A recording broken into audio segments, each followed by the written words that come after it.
make sure to give my dad a 5-star review. Make sure to like and subscribe to his YouTube. Thank you for listening and enjoy the show. The way the procedure works is when anybody, including the president, wants to declassify something, you go to the classifying authority. That is the one who put the marking on in the first place. And you say, I would like this declassified because, and it's widely known, it's been known for years, or whatever the reason is. And then it's done or it's not done. But there is a procedure. Telepathy is not declassification. Hey, welcome back, Faithful Politics listeners and viewers. If you are watching us on your brand spanking new $3,500 Apple Vision Pro goggles, I am your political host, Will Wright, and Josh is unable to be with us today. So instead, we brought back our favorite guest host, Corinna Lain. How's it going, Corinna? It's going well. I'm happy to be here. And our returning guest is Bob Deitz. Oh man, did I? Yes. Oh, good, nailed it. All right, so he's a professor in the Schar School of Policy and Government at George Mason University. Previously, he served as a top lawyer for the director of the CIA and was the general counsel at the NSA, where he represented the NSA in all legal matters. He also held positions as acting general counsel at the National Geospatial Intelligence Agency. I'm going to have to ask you what that's all about. And then also as acting deputy general at the Department of Defense. So welcome back, Bob. Thank you. It's a pleasure to be here, Will. Hey, Will, before we get started, and I just have to say, I was looking at his bio. He also clerked for 3 different Supreme Court justices. And I don't know if that was at the same time or in seriatim or how he did that. But as a law professor, I'm just going to say, wow. So I just had to add that. He did that too. Thanks, Corinna. It's a matter of luck, as you know. Well, it's not all luck. Yeah, that's awesome. And I was going to say, Bob, that you actually, if you're on the program for 3 more times, then you get to guest host. I was hoping for, a politics or faithful politics game. One is in the works. We've got a contract with Hasbro right now, so more to follow. But anyway, so we are here today to discuss something that I'm sure people are really, really tired of hearing about, and that's Trump. And specifically the Trump indictment arraignment that just occurred. The 49-page document that was just released is a pretty easy read. So if you haven't had a chance to read it yet, I definitely encourage all of you guys to take a look at it. I'll put the link in the show notes. But Bob, I've got to ask you, like, give us kind of your hot take, your big picture takeaway on the indictment. Sure.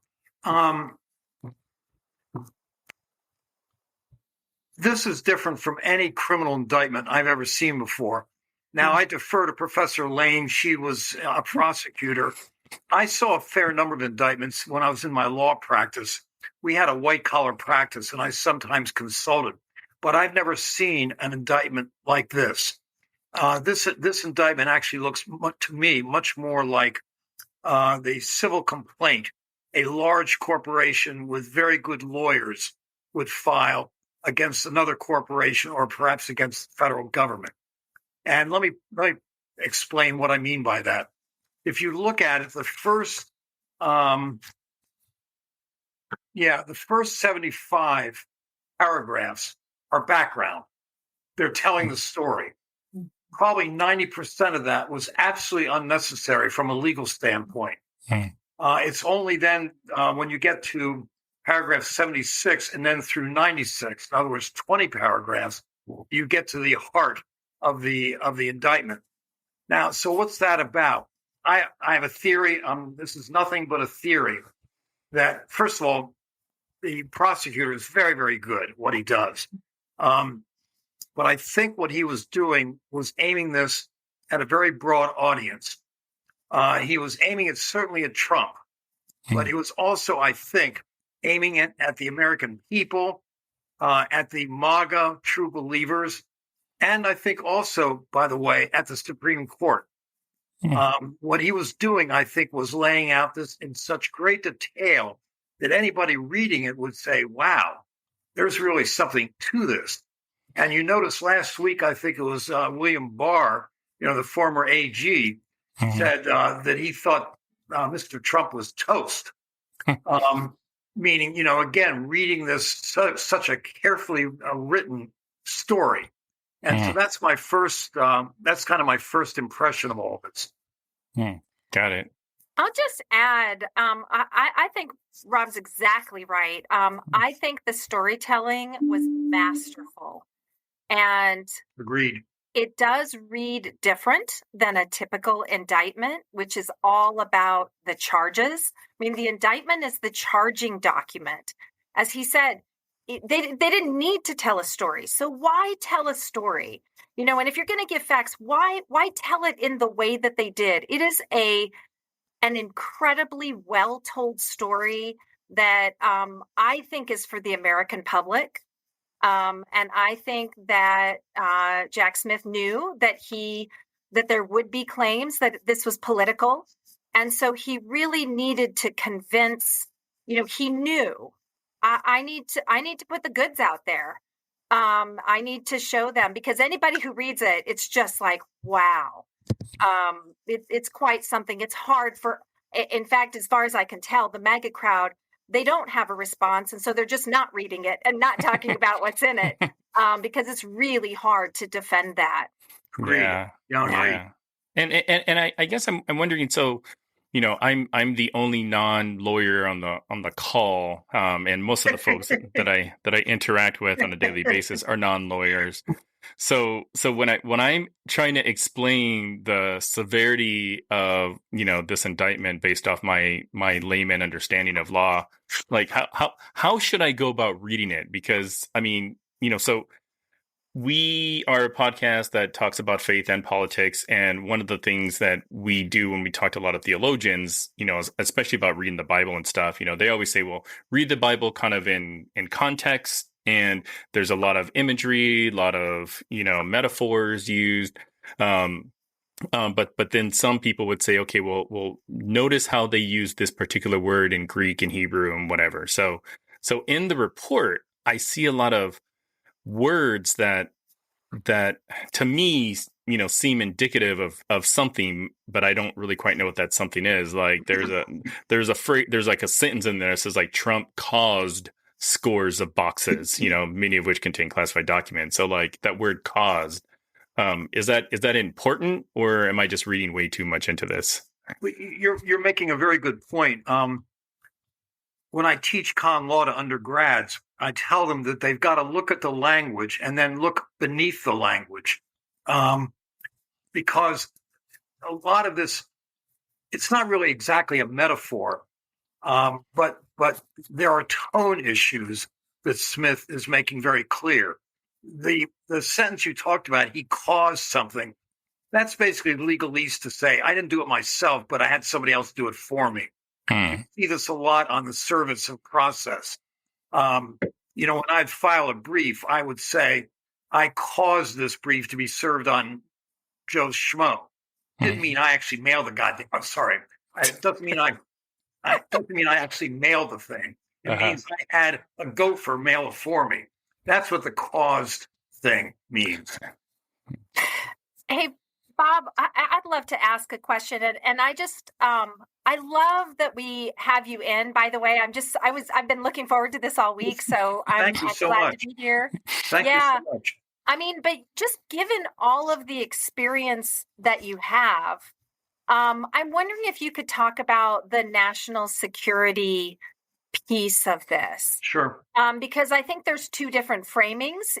One framing I've heard is, come on, this is just about documents, and maybe he even declassified them, but this is just about like taking or keeping or maybe misplacing documents, and a Records Act. And then other people are saying, no, actually, this isn't this is more about national security. So I'm just wondering if you could talk about that Sure. that aspect of it. Sure, I'd be happy to. The last time I was in this program, we talked about classification levels. And remember, Will, we talked about SCIFs, how all classified documents have to be kept in a SCIF. I think one of the clever things that the prosecutor did here was include photographs. To me, it's incredibly damning having boxes of classified documents sitting on a stage at Mar-a-Lago. And then a picture of documents that had fallen out of a box. And you can see I remember I talked about candy stripes, the colored cover that goes on classified documents. You can see those there in the picture. And you notice in the complaint or in the indictment, there's a reference to a place that had access from many different locations. Yeah. What that's doing is saying, look, this isn't something minor and technical. You've got all these country club members wandering around. And I'll tell you, I know if I were in a country club, not that I've ever been in one, but if I ever were in a country club and I walked past a room that had candy striped covers on the floor, I'd go in and open up and look at that, see what the hell was inside them. Just curiosity. And I think what it was trying to do was show exactly what you were referring to, Corinna. That these aren't minor technical, he put it in the wrong drawer, or he should have had a safe that had 6 numbers and not 3. It wasn't anything like that. It was saying this was just sheer sloppiness. And I think that's what that was about. With respect to, you notice there are there are 31 counts of retention of classified documents. That's, meaning 1 for each document. There were plenty more. And I think he chose these look, this is a guess. I shouldn't say I think. I'm guessing that these documents were chosen particularly because they are so damning to the defense. Meaning, a document about war plans. My gosh, war plans are a really big deal to the Pentagon. Yeah. Do you think that also poses unique, if that's the case, do you think that poses unique challenges in the prosecution? I mean, how do you deal with the highest of top secret documents, nuclear plans, war plans, all of that sort of thing? How do you do that with a jury? How do you do that without compromising? What are the do you know of anything about that side? Yeah, sure. Look, this was that raised the issue of gray mail. There was a very, very good first-rate defense lawyer in D.C. who made his living defending document theft cases, because what he would do is he'd say to the prosecutors, hey, you got this indictment here, but, we're going to have to go into great detail and cross-examination, and you guys don't want all these secrets spilled. So why don't we come to a nice compromise and we'll reduce charges for a guilty plea? As a result of particularly this one fellow, but others, there was a thing called the Classified Information Procedures Act or something like that, CIPA. And basically what you do is the prosecution lawyer and the defense lawyer go in chambers to the judge, and they show the document, and the defense lawyer can ask any questions he wants about its provenance. But then when they go back out into the open courtroom, that issue can no longer be discussed or is not talked about publicly. So that's a way of addressing this gray mail kind of problem.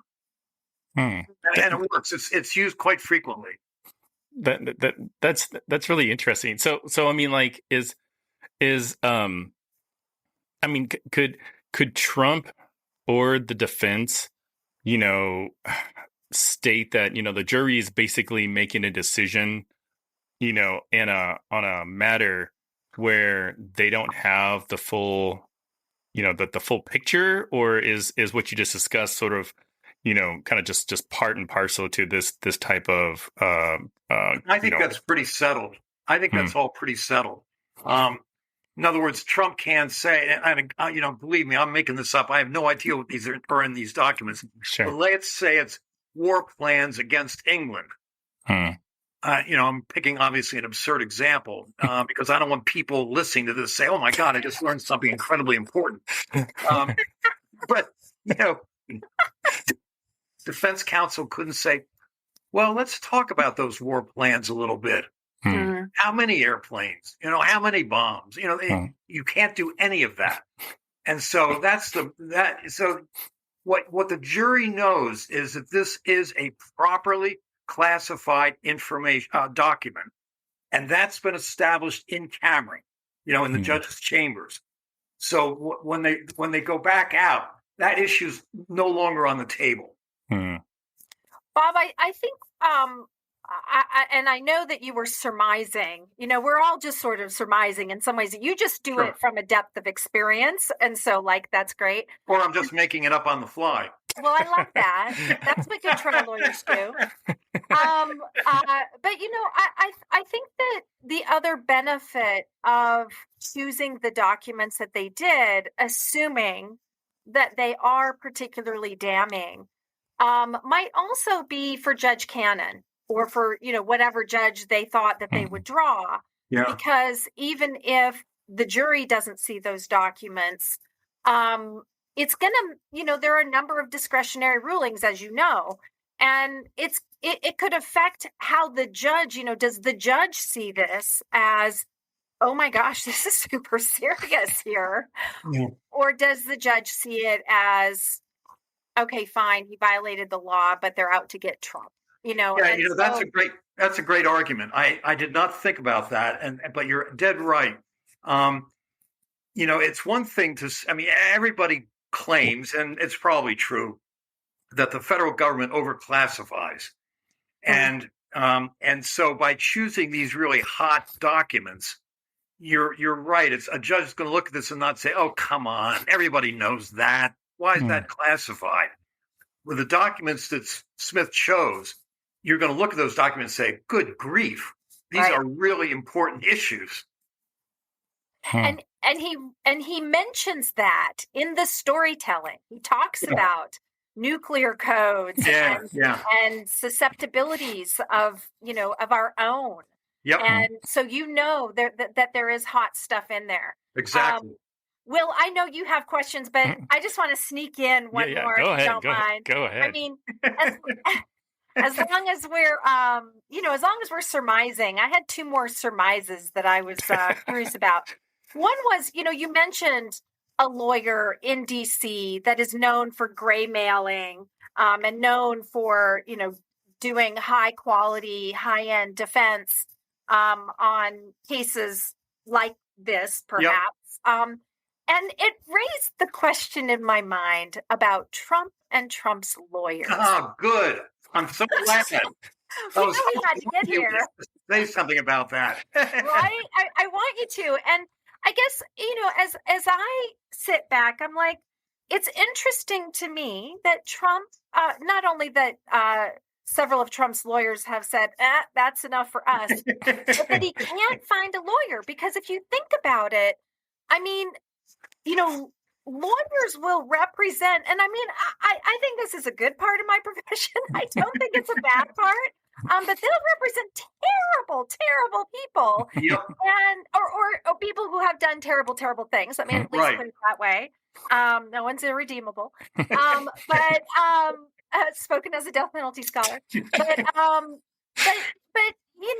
and the more salient, the more high profile, the better, because a really good lawyer can make a name off that, right? So there's personal gratification. Yep. And then you're set, right? And especially if, as Trump claims, he's innocent, he's done nothing wrong. I mean, what lawyer doesn't want to be Atticus Finch and, coming in and saying, you got this all wrong and you're persecuting and, and so it's just very curious to me that he hasn't been able to get a lawyer. I wonder about the lawyer that you are thinking about in DC. I wonder how far the search has been. And I just wondered your thoughts. Sure. No, I'm so glad you raised it. Yeah. And you're making some good points there. I think I've got two comments. First, during the first impeachment of Trump, there were numerous top layer lawyers in DC who would not represent him. Oh, I didn't know that. Oh, yes. Oh, yes. Interesting. Okay. And, bear in mind, Trump doesn't take his lawyer's advice and he stiffs them for payment. What's not to like in a client like that, right? So he's had a difficult time.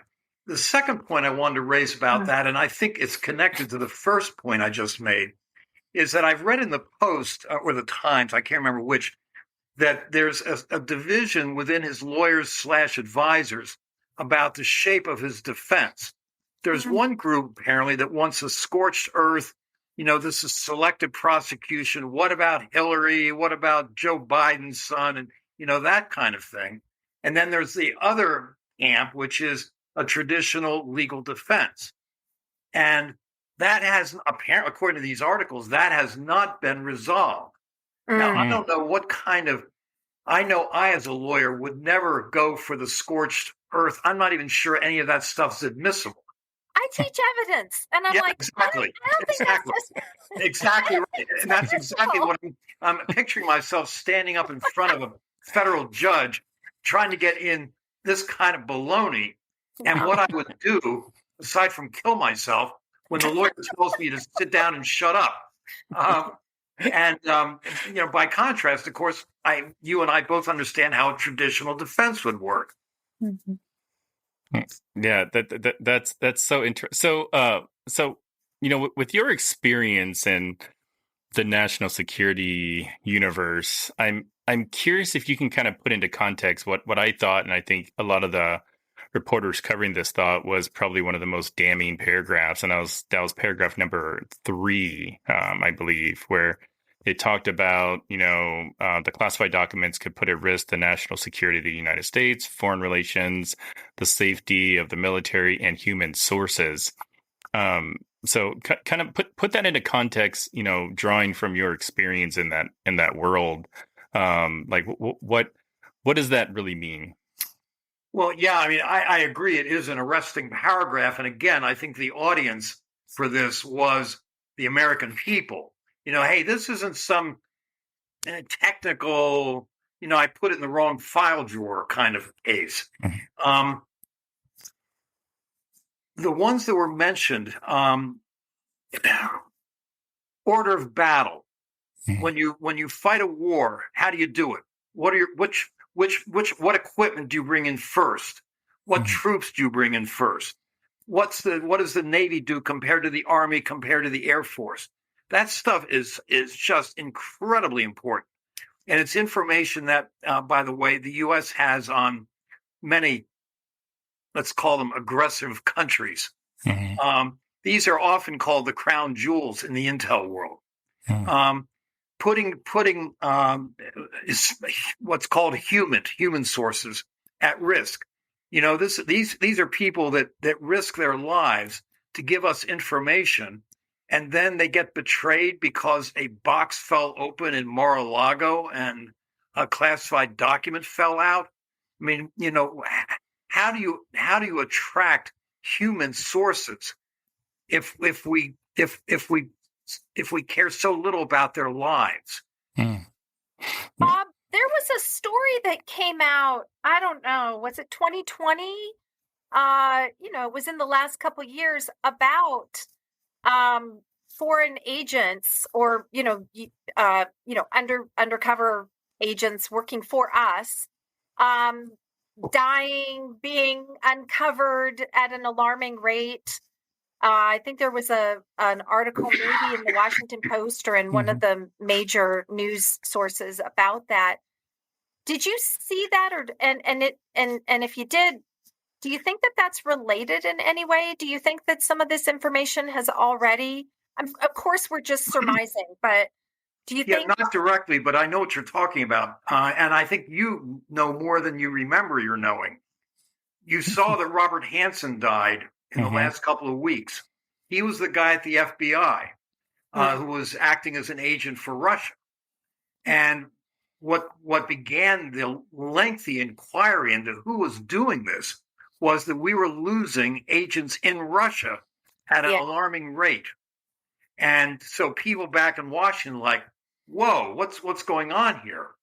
And that's when that long investigation began. But it took a number of years. Bear in mind, this may be, what do the kids call this, TMI? Yeah, Yes. this may be TMI. But there are sort of two kinds of agents. There's what are called official cover agents. And they're people that work for the agency, but when they go overseas, they're posted to the State Department. And that's their day job. And they actually do a day job. But then at night, that's when they do all the sort of tricky stuff. When they get caught, they're what's called PNG, persona non grata. They're tossed from the country. Most people don't particularly care about vacationing in Vladivostok. So that's not a big deal. Yeah. The bad ones are what are called NOCs, non-official cover. And when those guys get caught, they're likely to be killed. And those are the ones one is particularly concerned about identifying.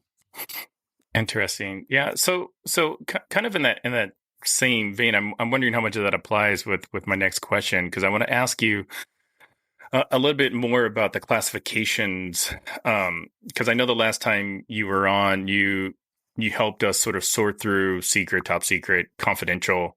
Yep. But there is like a whole bunch more types of classifications that are on those documents in the charges They're not classifications. Got it. Okay. There are various phrases that are added on no foreign. You can't show this to foreigners outside the so-called Five Eyes, the English-speaking, England, U.S., Canada, New Zealand, and Australia. Those are the Five Eyes. But no foreign means you can't show it to anybody other than the U.S. Got it.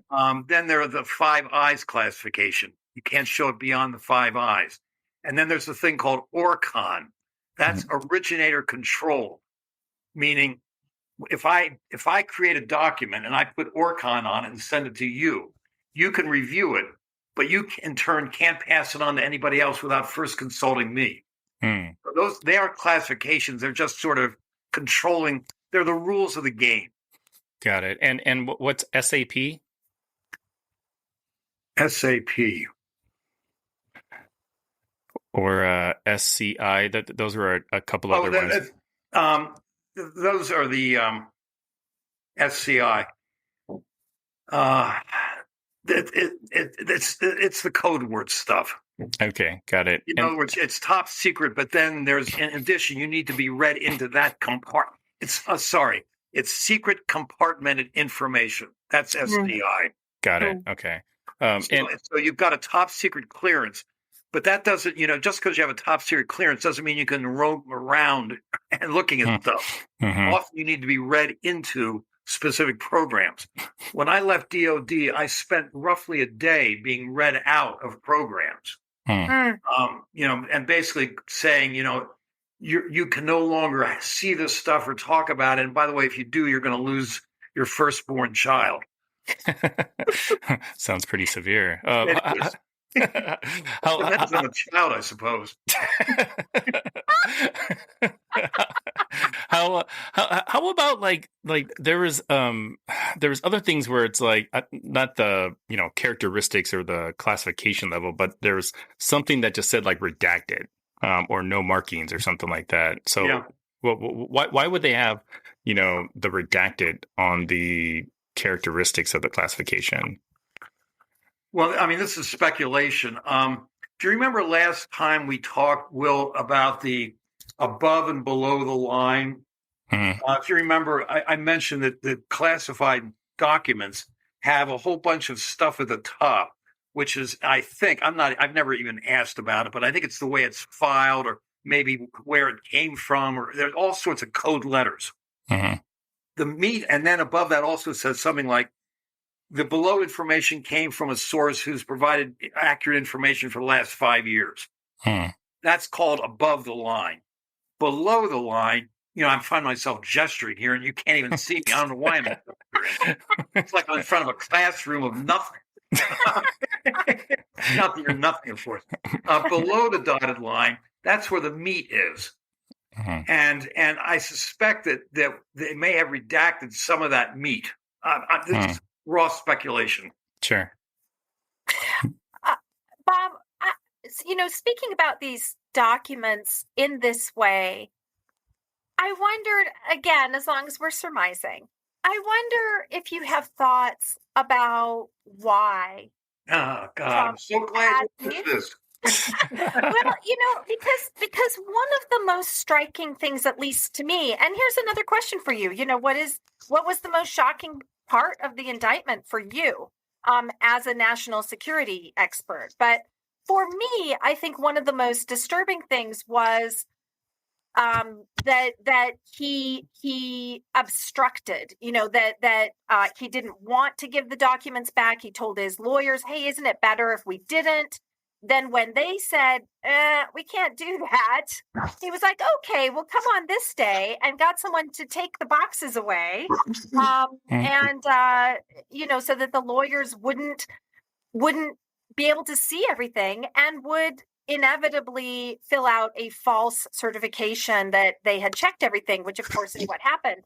But that's a lot of effort, and people don't do that for nothing, right? It wasn't for nothing. So do you have any thoughts about why he had that stuff? I do. And I'm not sure they're very persuasive. Because I asked myself the same thing. All of us, I think, who are, rational beings, we like to know why. And when somebody does something that seems on its face to be destructive, self-destructive, you always want to know, why'd you do that? Excuse me. Well, and it was so purposeful. Yeah. It was first of all, he went to lengths. To say on the side that I'm not sure all the lawyers were quite as innocent as lambs as you as a lawyer are suggesting they were. I think there was enough winking and nodding going on that maybe some of them might have thought that, oh yeah, that box, gee, maybe it did slide over someplace else. But in any event, setting that aside, when this first broke, I asked myself the same question. How could somebody forget what he did with the National Archives? He's probably saying, oh, they're a bunch of weenies. Who cares about that? But when the Department of Justice starts asking, and then you get a subpoena. Exactly. Subpoenas for most people make your knees turn to jelly. And here's a guy. Here's a guy that says, yeah, meh. Or what do the kids say? Meh. And I have this is as I think I mentioned last show, Will, this is a wild blank guess. Sure. It's a term from the Pentagon. I wondered whether this was an investment by Trump for potential use down the road. There have been stories about his grumbling about how his son-in-law has monetized his government experience with the Saudis to the tune of a billion or so. $2 billion. Yeah. $2 billion. Come on, $2 billion. Who cares? Yeah. I couldn't help wondering whether this would have been a useful tool. Some of these documents might have been a useful tool in negotiating with Mr. Putin. I have mind meld. Emphasize to your listeners, this is nothing but raw speculation. Sure. No, but, just knowing Trump as we do, he is an absolutely transactional person. Yes. He's transactional, and to the extent there's emotion, it's vindictive and just childish. Agreed. But this was strategic, and he had to go through efforts, move stuff and move it back, and so there is a purpose because you had to do things. Agreed. And I've wondered that too. I just think he's just such a transactional person. And with no loyalty. that I can tell Agreed. to anyone or anything other than himself. So it's interesting. I've wondered, did he already have plans? Is there something about that golf course, Saudi deal? Like, is that stuff already on its way out the door? Does Putin have, compromat on him, as people say? Is it about that? Is it about an investment, in the future of like, I'm just going to keep these? None of those are good answers. No, I agree. And I would guess, by the way, that the odds of the Russians having compromise on Trump, the odds approach 100%. Yeah. I think I may have mentioned, I can't remember, Willis, if I mentioned the last time, but I was, there was a Western European country that I was visiting a fair amount. And every time I went there was a hotel that the American embassy approved as falling within the financial range that's acceptable. And so I always stayed at this hotel, and it's convenient to the embassy. I went there 4 or 5 times, and every time I got the same room. Now, as much as I've traveled in this country, I've never gotten the same room in any hotel I've ever stayed at. Yeah. So, after the second or third time, I began looking around, to see where's the camera. Yeah. The odds of the Russians having Trump on tape are, I think, exceedingly high. Yeah, that's so scary. So, I only have one question regarding Walty Nauta, which I think I said this last name right. So he is listed as Trump's co-conspirator. Based on what you know about DOJ, like, is there any value in them trying to get him to Absolutely. flip? There is. Yeah, well, flipping is one thing, but the other point about a conspiracy is once you've proven a conspiracy, all the evidence that comes in about one guy applies to everybody. Interesting. Yeah. So that you get all this trashy dirt on Waltina? Waltine. Yeah, like I've been saying it like Waltine, like saltine crackers. Saltine, yeah. Yeah. But you get anything on him gets admitted against Trump. Interesting. Yeah. And there's probably no desire to get Trump to flip on Waltine, right? Because Trump's the bigger fish. No, I think the odds of that offer happening are approached zero. So Nada's in a really interesting and tight spot. You think? I think of like what was her Cassidy? I can't remember what Hutchinson. Hutchinson. Where if you're in that inner circle, there's a certain amount of protection that if you leave, Trump will call the MAGA dogs on you and will really come after you. And I think January 6th has shown us all people are willing to kill for him. People are willing to go to great lengths at Trump's direction. And so I think, I do think it's really interesting for him is, do you think that he'd be willing? Because I think if he doesn't flip, he's going down. I agree with that. And I think you're raising a really important issue. One of the things that I find so striking about Trump, and this is another reason, by the way, that I think he has a hard time finding lawyers, is that virtually everybody who's associated with him gets tarred. Look at Rudy Giuliani. When he was so-called America's mayor on 9/11, he was widely admired and widely respected. I'm told that he did a reasonably good job when he was the prosecutor in the Southern District of New York. Now his reputation is just shredded, and I can't help feeling sorry for Nauta, whatever. that this poor guy was elevated. Oh my God! Now I'm the valet to the president of the United States. Is this cool or what?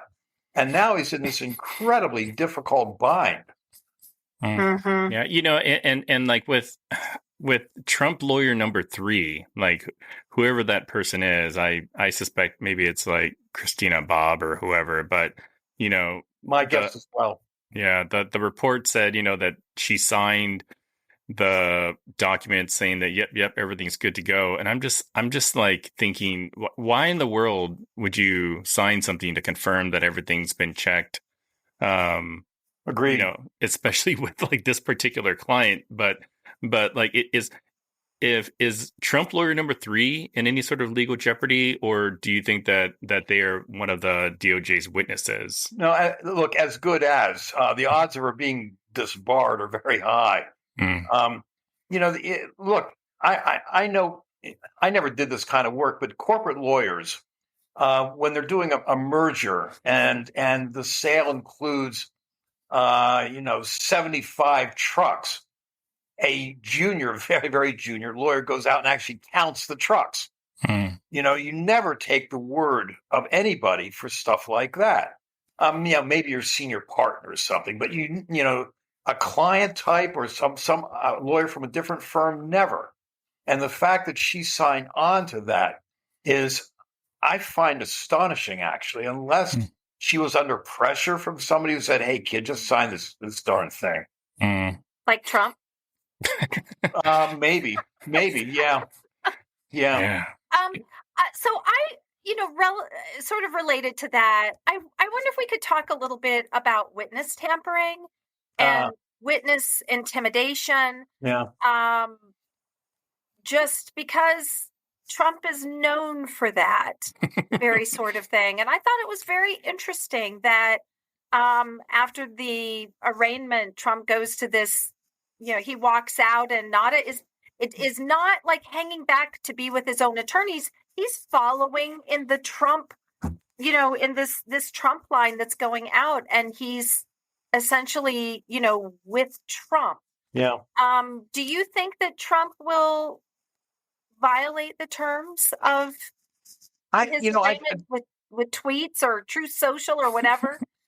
That's a great question. I mean, who knows? But my sense is the way this is being done semi-legitimately is that you pay for the guy's lawyer. Yeah. And, this was done with a couple of witnesses during the January 6th hearing on the Hill. You will pay for your attorney. And by the way, your attorney tells you what you're supposed to do. And that's not witness tampering, but, Interesting. Yeah, because kind of in that same line of thinking, I mean, the transcripts from the hearing, showed, I mean, there seemed to have been a long conversation about the kinds of conversations you can have with certain people. And they eventually settled on, okay, you can't talk about the case with the witnesses that the DOJ are going to provide or what have you. And, but like, what counts as discussions about the case? I mean, like I sent Corinna a text from Trump's Truth Social that he did just, I don't know, yesterday or something like that, talking about, the boxes, being illegally taken from his home. He cited like the Fourth Amendment, and I'm just like, would that count? There's Bob. Hello. Sorry. You like my tie? Yeah, very nice. You tipped me off early on. There was a little slide on the camera. Oh, well. Hey, well, I warned you, I'm not Mr. IT. It's okay. No. Great. I'm not offended. It's good to see your face. Yeah, it is. That's great. Well, hello. Yeah, hiya, thanks. Right. Yeah, no, but the question is kind of the one that I was trying to get to also, is what kind of trouble can he get into, do you think, with that Truth Social? Because he's a loose cannon. It's contempt of court. Contempt of court. And the odds are nobody will do anything about it. And partly because I shouldn't say I suspect, that sounds like I actually know what I'm talking about. I'm guessing that Smith will say, this guy is killing himself. Let's let him. Do you remember he trashed, excuse me, Trump trashed the judge in New York he has trashed Smith as being psychotic or something. He's really deranged. Yeah. Deranged. I think it was deranged. You're exactly right. Mm-hmm. And to my mind, if I'm Smith, I'm sitting there saying, "Yeah, keep it up, bud. This is really, really, helping you a lot." Mm-hmm. And the judge, remember, there's always. Oh, that was another thing. I'm sorry, I'm jumping around, but I'm so excited to see my picture up here. I can hardly contain myself.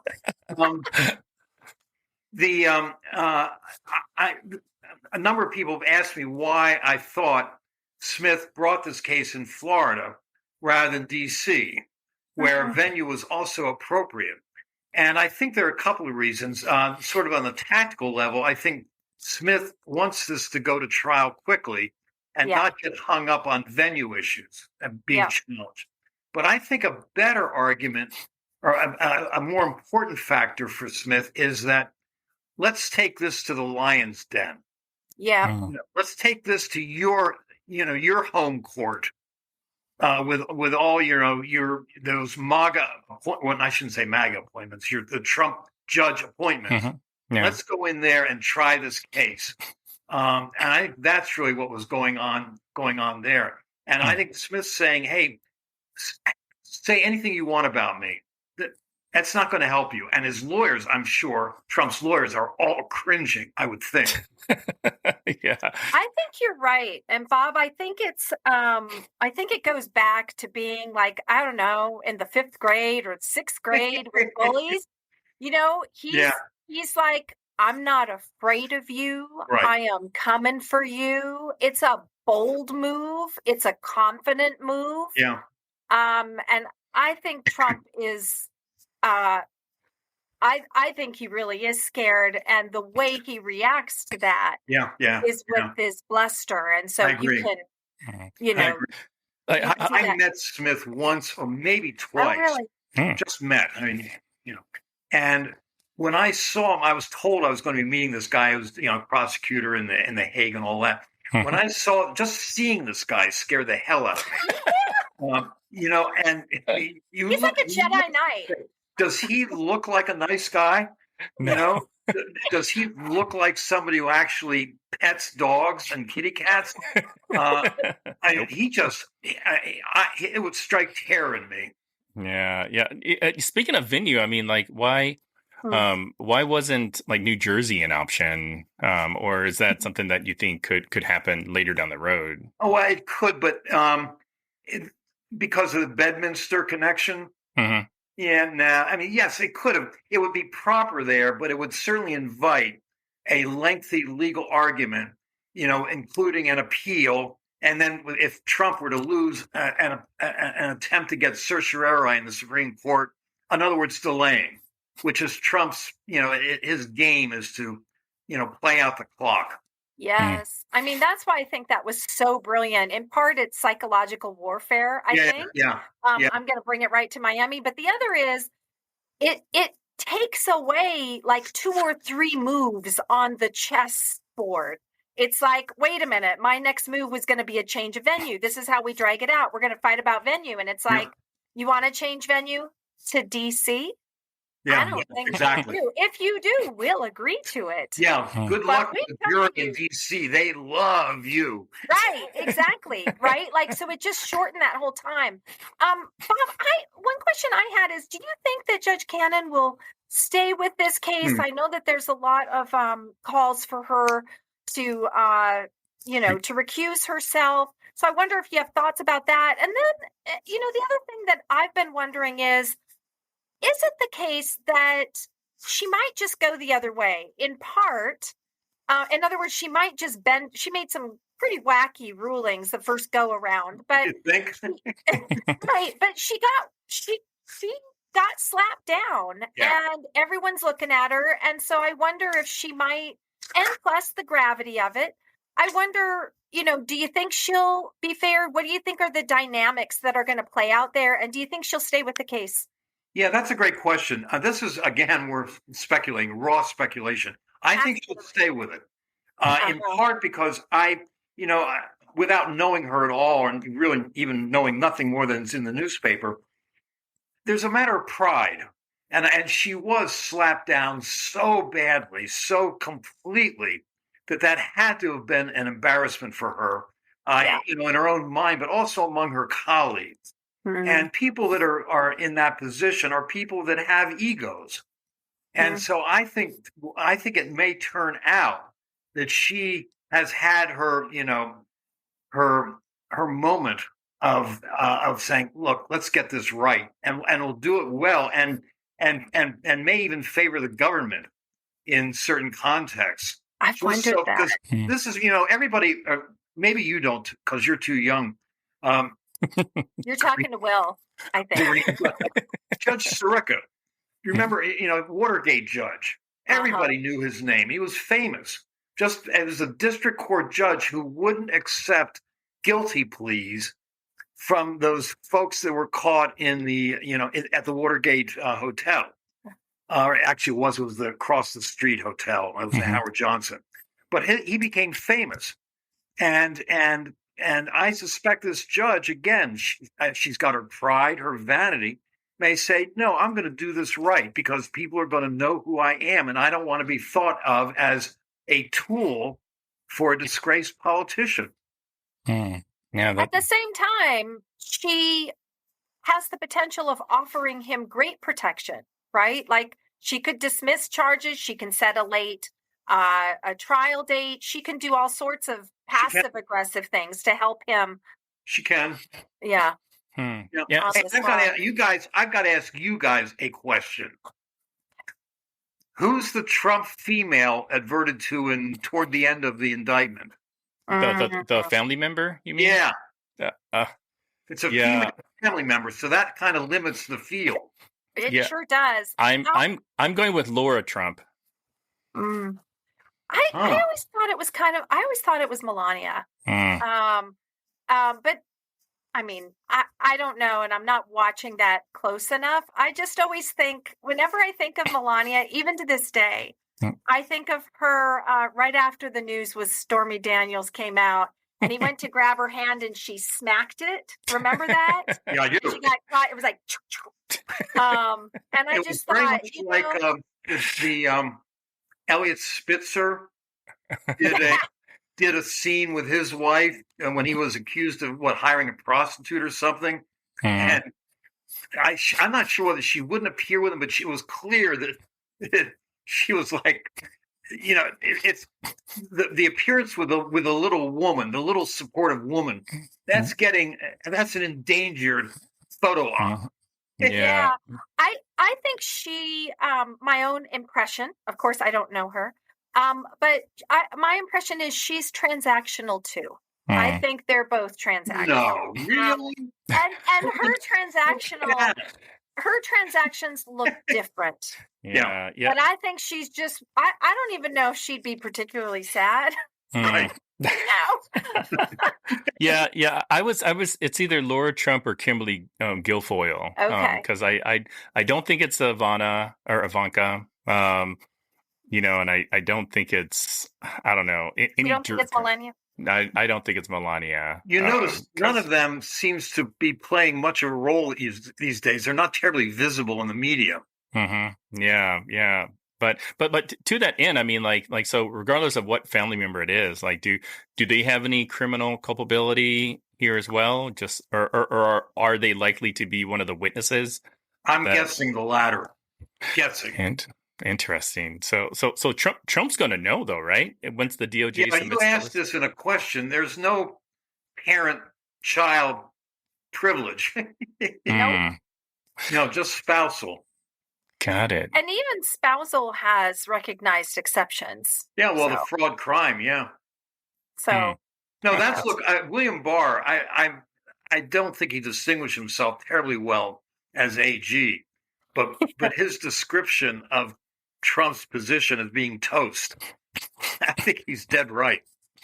Yeah, I do too. I saw a clip of him, and I thought it was important that I was he on Fox News? I feel like he was. It might have been CNN, but I thought it was Fox. But because I remember thinking, like, okay, well, maybe somebody will actually from Mega World will actually watch this. But when he was saying he came right out and said, everyone's saying this is just a setup. No, he obstructed. Right. And it's all, he brought this on himself. Yeah. I talked to, as you might imagine, I talked to former colleagues in the intel world. And it's pretty clear to me that very early on, there was a sense that the president was not going to see the crown jewels. Oh, interesting. Bear in mind, he has the right to see anything, but you need to know what to ask for. Uh-huh.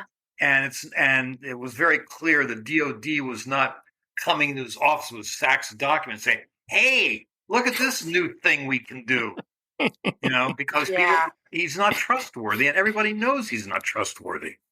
Yeah, that's so interesting. It's yet another example of how, in some ways, his presidency, we were just so lucky that he's not smart.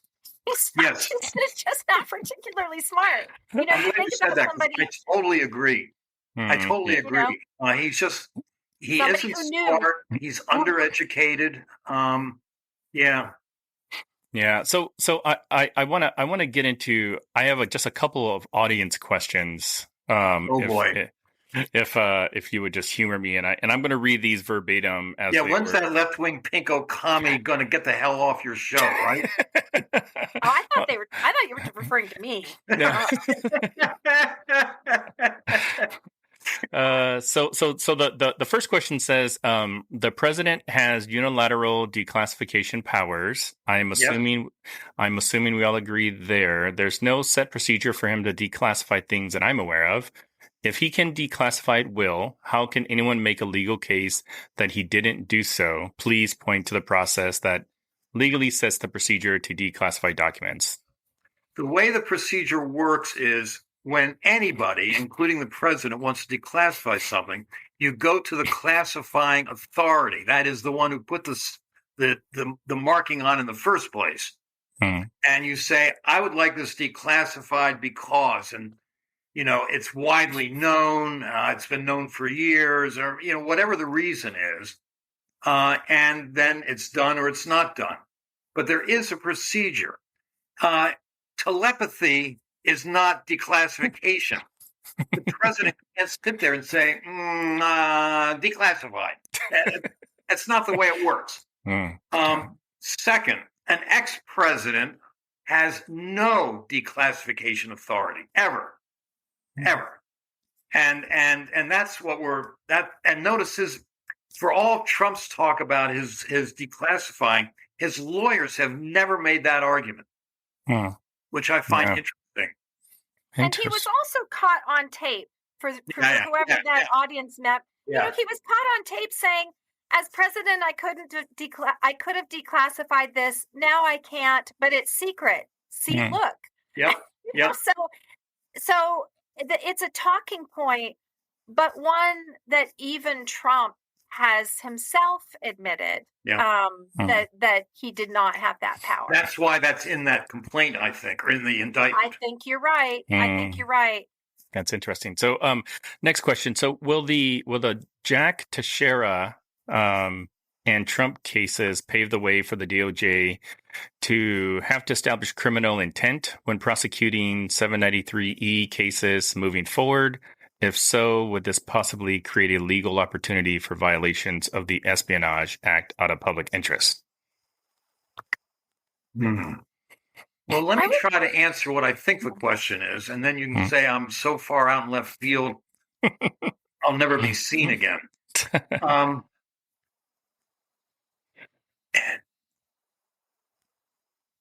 Intent in the law almost never means, and perhaps never means, I meant to do something bad.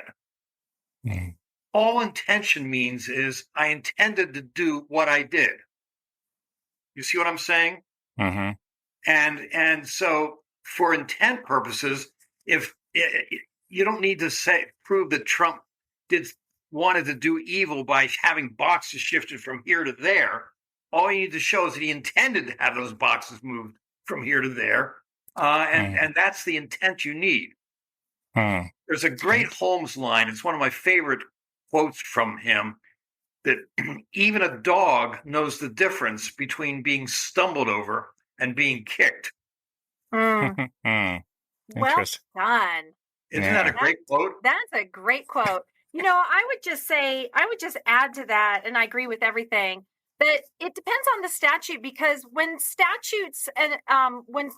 statutes say with intent to defraud, with intent to this or that. So there are some statutes or knowingly and intentionally that add mens rea. And of course, I'm not really speaking to you, Bob, because you already know all this. But just for those You're who don't flattering, have, Corinna. who don't have a law degree or haven't been to law school.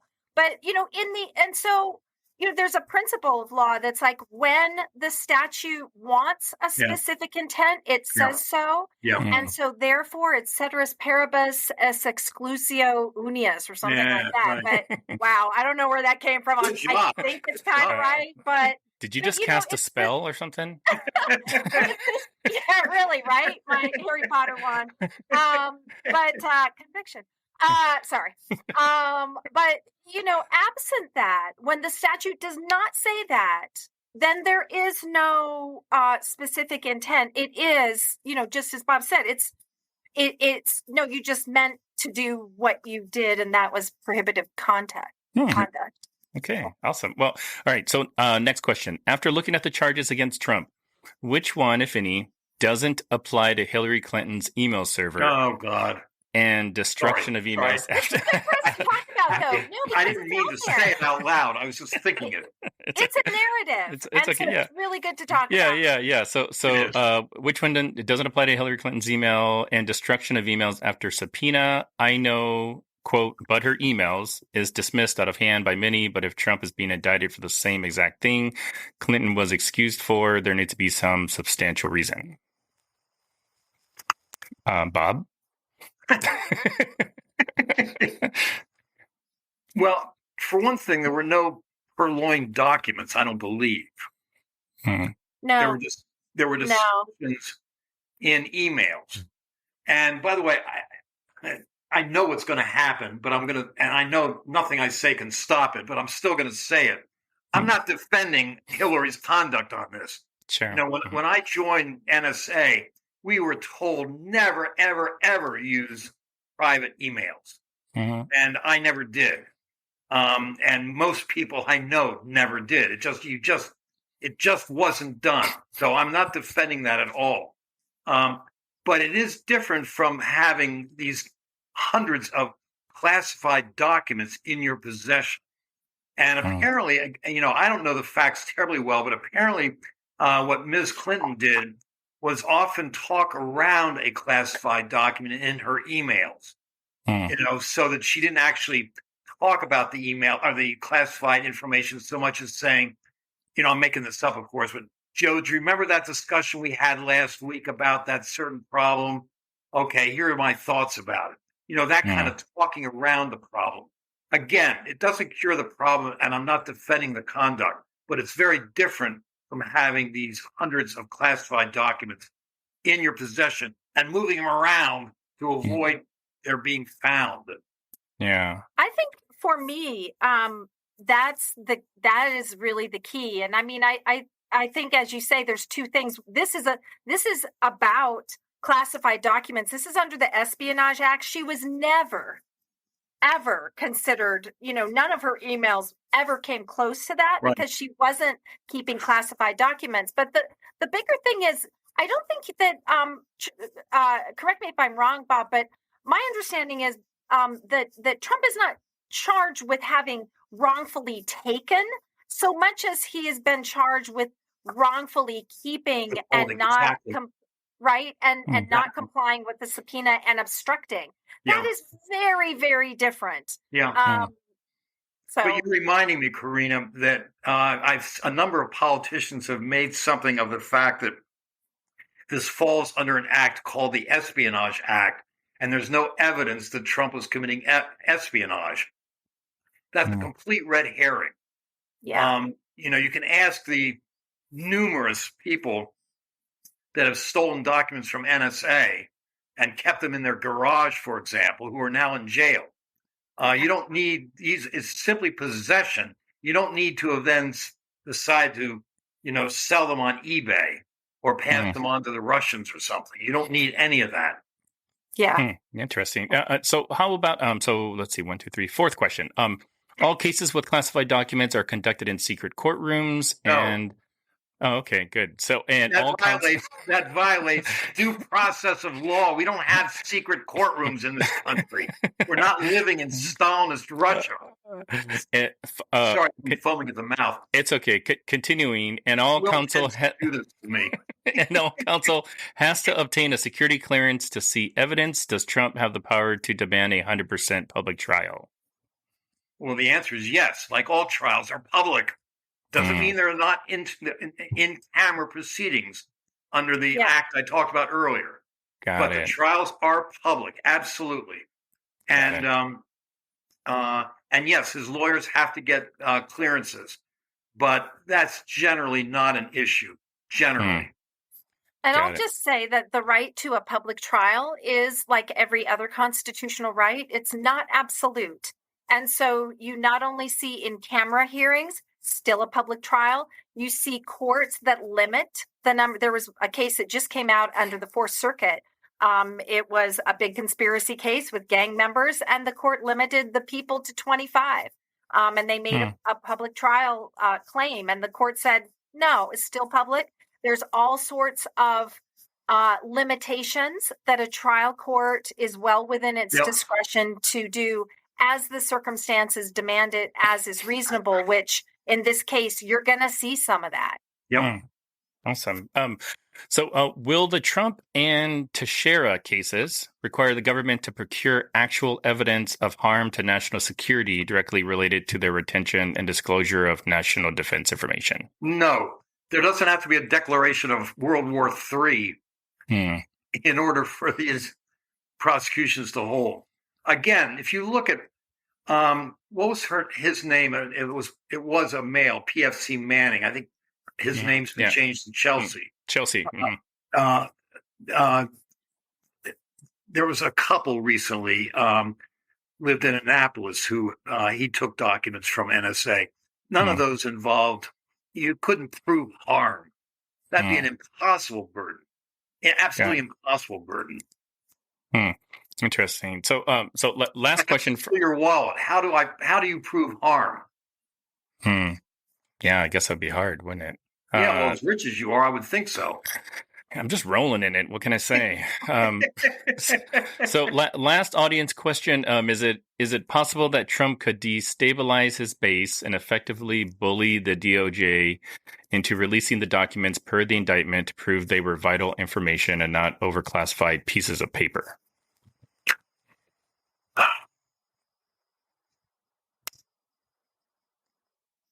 In-camera proceedings, that's a good question. I think the answer is probably no, but you could, I suppose, challenge the classification of a document. But the problem is there are how many counts? 37, right? Total.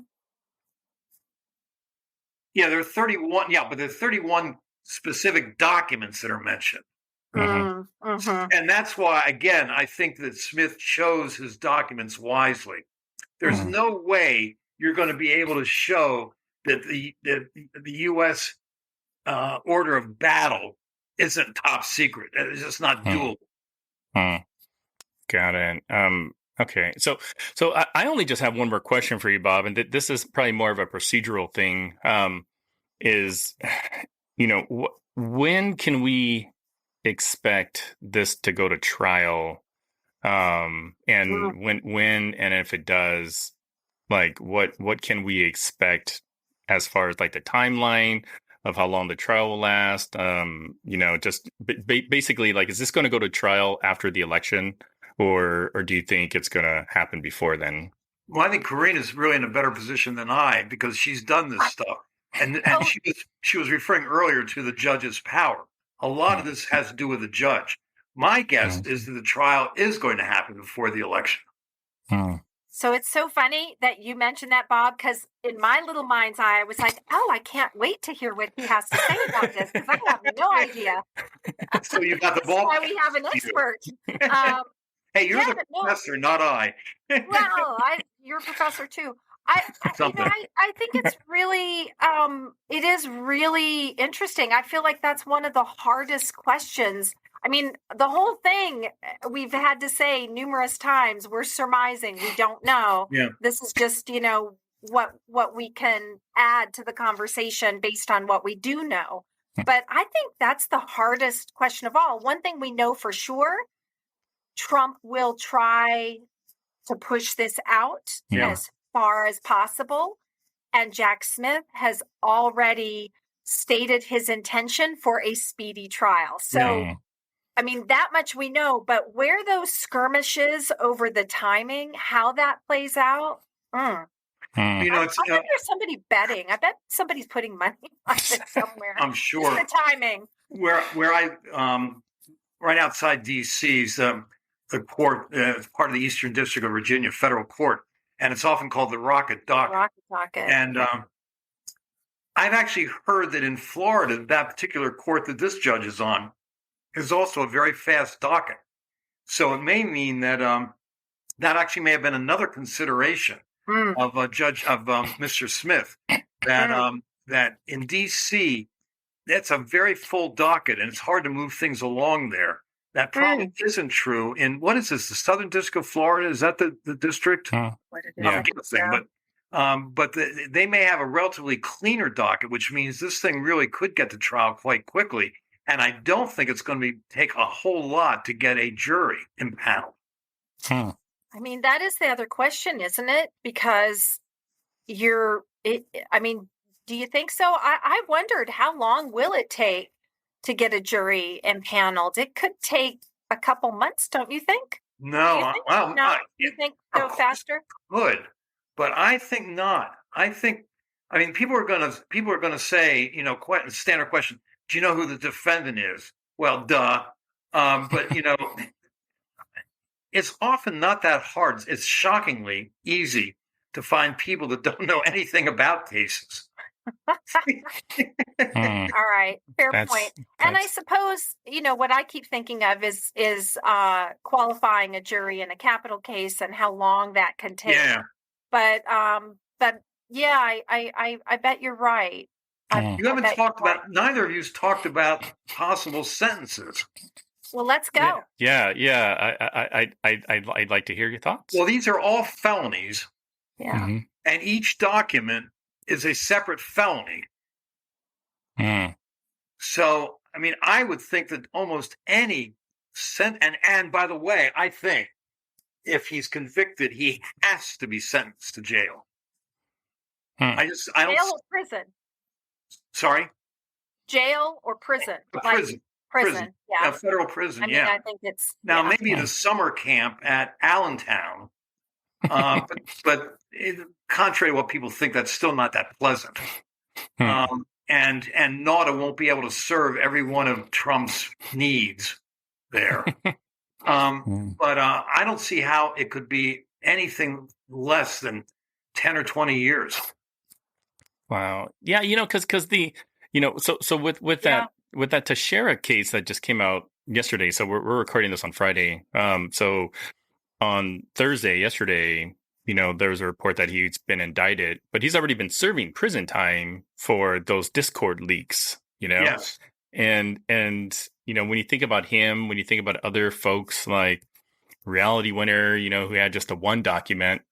I mean, it's when a lot of the politicians are saying, "Oh yeah, there's like two different justice systems in this country," and I'm like, "Yeah, of course there is." Like 'cause Trump is running free, he's out doing rallies, But you notice that's another, I think, very clever part of the indictment.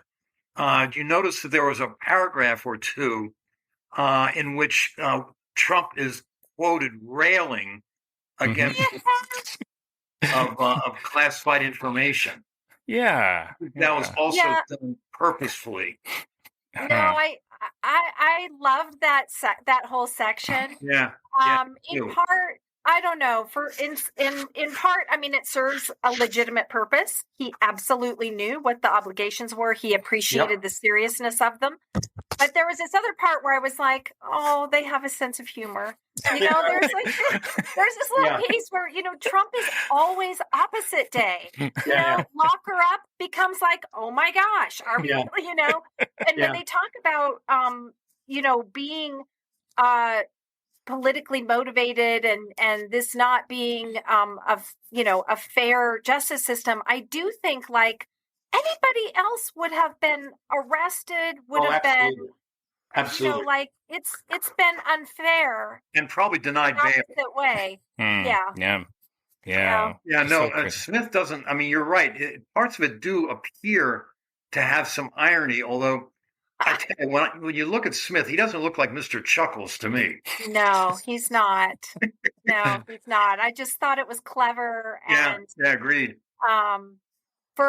For long, I mean, this brings us full circle. I don't know where we are on timing, so maybe this is a good place to kind of sum it up. But, you know, forever law professors and courtroom scholars, people who study the courtroom, just talk about the power of storytelling. Yes. And the power of narrative. And that's, I mean, that you know, part of Trump saying this is really important. You can't have someone in the White House who doesn't understand this. And all of these things just go into that show, don't tell type of storytelling that they just did incredibly well for an indictment. I absolutely agree with you. When I used to teach brief writing in my law firm to young associates, I used to say to them, look, pretend you're at a bar with an intelligent friend who's not a lawyer. and tell the story of whatever case you're working on, because that's what brilliant. You know, good storytellers do. That they don't come out and start talking about res ipsa loquitur and and collateral estoppel and all that other crap. You know, they tell a story, and the story you either find gripping or dull, and you don't want to find it dull. Students are law students and probably others as well are going to study this indictment for years to come. Agreed. That's really cool. Well, so thanks again, Bob, for your time, your expertise, your humor, and finally your image. Yes, and let's not forget the tie. The tie, yes. The tie's so good. Yes. We when and if the trial is over, I may call you back to see if all of your pontificating and predictions came true. You're going to wait that long to invite me back? But Corinna gets all the time. I don't. No, what am I, chopped liver? I don't. I mean, unless like, you know, there's another indictment of Trump, and I don't know if that'll happen. You know. Oh, well, you can't imagine what that's for. Clearly, he's going to be exonerated in Fulton County. You know, clearly with the reopening of the Eugene Carroll case, you know, he'll walk free from that. I mean, so I don't really see him. You know, the ABA ought to provide an award for Trump for supporting lawyers. And in fact, they ought to name a courthouse after him, just because he's been so helpful to billable hours. Maybe it was Twitter, but it was like a Law and Order special Trump edition. I don't know if you saw that, but it's like got the players, and I just laughed out loud. I was like, yeah, right? So like funny. This could be a little TV show drama. That's thanks again to both you guys and to our listeners and viewers. We will see you all next week. It was a pleasure, Will, as always. Thanks so much. All right, thanks. Thank you. Thanks.